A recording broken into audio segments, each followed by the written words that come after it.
bertemu lagi dengan saya. Kita sudah belajar banyak ya ibu-ibu ya tentang bagaimana cara mengasuh dan mendidik anak. Yang pertama kita sudah belajar bagaimana caranya menjadi orang tua yang lebih baik. baik. Yang kedua kita juga sudah tahu nih cara-caranya untuk mengurangi perilaku buruk anak, kemudian meningkatkan perilaku baik anak. Yang ketiga kita kemarin belajar tentang cara manfaat untuk bermain kepada anak usia dini. Nah, yang keempat kita belajar tentang bagaimana membantu anak sukses di sekolah. Sebelum kita mulai apa yang akan saya terangkan kepada ibu-ibu semua, alangkah baiknya kita berdoa dulu ya Bu ya. Berdoa mulai. Ya, selesai. Terima kasih ibu-ibu, tetap semangat ya hari ini ya. Ya, kita tepuk semangat dulu ya Bu ya. Untuk memulai ini biar nanti apa yang kita pelajari, kalau kita sudah bersemangat, nanti yang kita pelajari akan kita rekam, kemudian kita mudah untuk mempraktekkan di rumah. Oke, setuju? Setuju. Ya, kita tepuk semangat dulu. Tepuk semangat. Semangat. Ya, oke. Tadi saya sudah menerangkan apa yang kita pelajari di sebelumnya. Kemudian Ibu sudah mempraktekkan belum Bu di rumah Bu? Sudah ya. Nah, sekarang kita akan belajar bagaimana meningkatkan kemampuan bahasa pada anak. Nah, manfaat untuk meningkatkan kemampuan bahasa pada anak itu apa saja sih yang perlu kita ketahui? Nah, ibu-ibu yuk kita bikin kelompok dulu ya. Kelompok 1 sebelah sini ya. Mau dinamai apa kelompoknya Pak? Nama bunga aja Bu. Oh ya, Bapak penyuka bunga. Mawar. Oke, Mawar Melati. Ya, yang kedua mau diberi kelompok apa Bu? Namanya kelompok jeruk. Kelompok jeruk, buah-buahan, yang sini bunga-bungaan, yang sini buah-buahan. Oke, yang terakhir kelompok mau diberi apa namanya? Ibu kelinci ya. Oke, lucu seperti itu. Oke ya, kelompok 1 silahkan. Tadi kelompok mawar ya, asal jangan berduri ya Pak ya. Ya, kelompok 1 silahkan Pak. Nanti diskusikan sama teman-teman dan ibu-ibu yang lain ya. Ceritakan kembali dengan bahasa Bapak apa yang sudah saya rangkum tadi ya. Di modul pengasuhan dan pendidikan anak kita belajar apa saja. Monggo didiskusikan dulu ya Pak. Kemudian yang kelompok 2, kita kan mau belajar bermain nih. Kemarin sudah belajar caranya bermain. Sekarang kelompok 2 bisa nih kasih lihat lagu daerah atau bisa bikin pantun juga ya. Sip ya, bisa ya Bu ya? Oke ya, silakan didiskusikan dengan ibu-ibu yang lain ya. kemudian kelompok kelinci yang terakhir. Oke, kelompok kelinci ya. Nanti ibu-ibu ketua kelompoknya dengan yang lain bisa berdiskusi ya Bu. Bagaimana kita akan bermain peran nih ya. Nanti ibu bisa jadi Ibu Lili. Kemudian nanti ada Agus dan Ita yang pulang sekolah. Kemudian ibu bagaimana nih caranya menyambut anak untuk pulang sekolah ya. Nanti kita mainkan perannya ya Bu ya. Sip ya. Ya, saya akan memberikan waktu kepada ibu-ibu semua dan kelompoknya selama 5 menit. Setelah itu nanti kita diskusikan bersama ya. Ya, terima kasih atas penampilan dari ibu-ibu semua. Hebat-hebat ya sudah ya. Berarti ibu sudah lancar ya Bu mempraktekkan di rumah ya. Ya, tepuk hebat. Hebat-hebat. Hebat-hebat.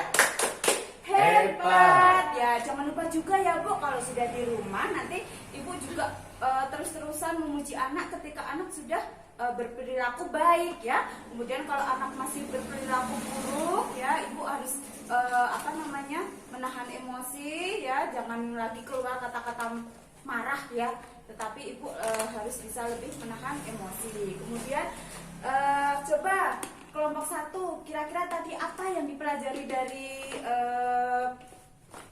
cerita ibu tadi? Kakakku kan tadi itu menjadi orang tua yang hebat Bu. Ya, berarti kita harus gimana jadi orang tua Pak?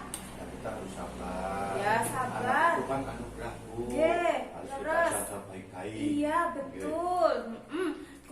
Hebat sekali dari kelompok 1. Kemudian manfaatnya apa Pak setelah tahu kalau ternyata jadi orang tua yang hebat itu harus begini, harus begini. Apa manfaatnya Pak kira-kira Pak? Manfaatnya menjadi ya kita introspeksi Bu, biar apa yang dicita-citakan kita, kan kita punya anak Bu, Ya. kita anak punya cita-cita yang tinggi, kita bisa melaksanakan dengan cara sopan santun tanpa kekerasan. Iya betul, hebat sekali Bapak, tepuk tangan ya. Dari kelompok 2 coba manfaatnya tadi setelah tahu rasanya bermain, senang atau tidak Bu? Senang sekali. Senang sekali ya Bu ya, apalagi bermain dengan anak. Anak juga lebih ceria atau tetap murung Bu di rumah? Tambah ceria Bu. Tambah ceria ya, orang tua juga senang ya. Iya, terima kasih.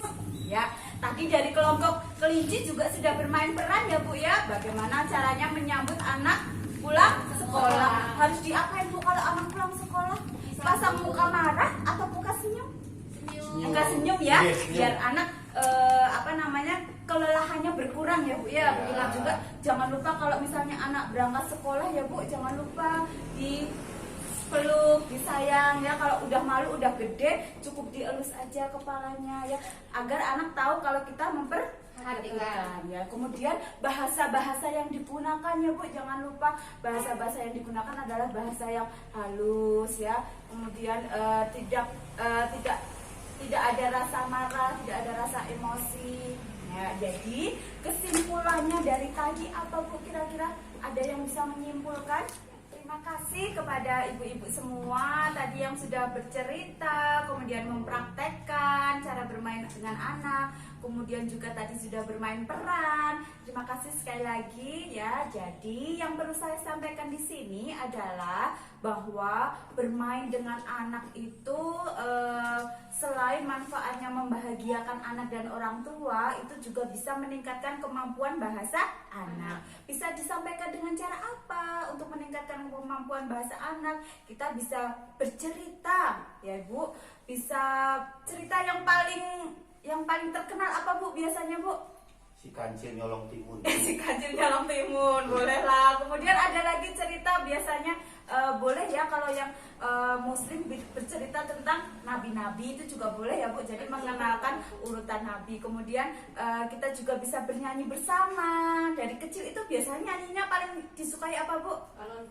Balonku boleh. Kemudian kok ame-ame gitu ya, yang kalau dari bayi bisa bermain bersama juga. Itu sangat mudah dan sangat bermanfaat untuk menambah pembendaharaan kata, menambah kosakata untuk anak-anak ibu semuanya ya. Jadi ketika orang tua itu mencoba untuk berbicara dengan efektif, dengan kata-kata yang mudah diterima oleh anak-anak, maka anak-anak tentu akan mencontoh dari orang tua ya. Jadi anak merasa dihargai, merasa diakui keberadaannya. Jadi permasalahan apapun yang anak terima baik di sekolah ataupun di lingkungan lain, itu bisa dengan mudahnya diceritakan kepada ibu-ibu semuanya ya. Jangan lupa ya Bu, tetap terus konsisten untuk mempraktekannya di rumah ya. Jadi kalau ibu sudah mempraktekkan di rumah, nanti kita lihat hasilnya pasti lebih baik lagi ya. Karena itu adalah cara-cara menjadi orang tua yang lebih baik ya. Terima kasih dari saya, cukup sekian. Semoga apa yang saya sampaikan ini bermanfaat dan tetap terus memotivasi ibu-ibu semua sebagai orang tua untuk mengasuh dan mendidik anak dengan baik. Assalamualaikum warahmatullahi wabarakatuh.